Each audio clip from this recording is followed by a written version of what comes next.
How do you describe this project? Well, Council of Dads is based on a book, a New York Times bestseller by an extraordinary man named Bruce, who was diagnosed with cancer and looking at the prospect of possibly not surviving the diagnosis and the cancer process, which is sort of medieval in some ways. He was looking for people to fill the void of father that would be left in his daughter's lives. And Tony and Joan took that kind of a kernel of an idea and planted it and grew this sort of wild, amazing forest of characters that we have kind of brought together on the pilot. I have always firmly believed and lived that family isn't based in your DNA, your blood, or your biology. But, you know, there are a lot of people who have identities for whom that's a very powerful experience. You know, my son's adopted.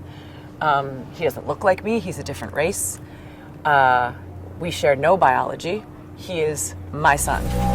Yeah, to me, this isn't a story about cancer. This is a story about the ways in which people can step up for each other in extraordinary ways. It's a story about a group of people who go, no, we can do this. We can be a family. This is super hard, but we can be greater than the sum of our parts. This is a woman who believes you say yes. There's a sick child in the hospital who needs an adoptive family. Yes. I just met and fell in love with a man who's got an 8-year-old daughter. Yes. My son was born a girl and told me that that was wrong, that he's really a son. You say yes. That you always lean forward. You always believe that there is a possibility, even if what you're looking at is a brick wall. Right. Well, okay, so the 3 dads, we've got Oliver, we've got Larry, and we've got Anthony. Oliver, to me, is the no-brainer because he's my best friend. He's also black, and our daughter, she's my stepdaughter, is part black, being raised by 2 white parents. That's super useful input. He's also gay, and we have a trans son. And while those are not the same issues, there are a lot of overlap in the community. I think whether or not Scott had ever brought it up, Oliver has already been partly deputized into the family and would continue to be. Anthony, I think, feels like a bit of a wild card. Do you know what I mean? Like, he's a single guy. He's a chef.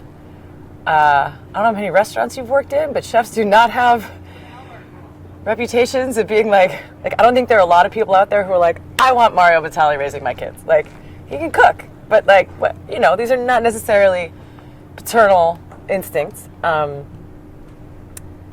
She also doesn't know him real well. I think he's her husband's friend who comes into town and she's like, you guys go do your boy thing. I'll hold down the fort. And then there's Larry, and Larry, certainly partly because he's played by Michael O'Neill, who is just phenomenal. He exudes a level of gravitas that makes you kind of initially go, you're going to be good at this. But he's also in Scott's life because he's in AA and he's an alcoholic. And I think you can make a real good case that that's a perfect person to be helping with a teenager. What we're doing is redefining a contemporary American family. And I think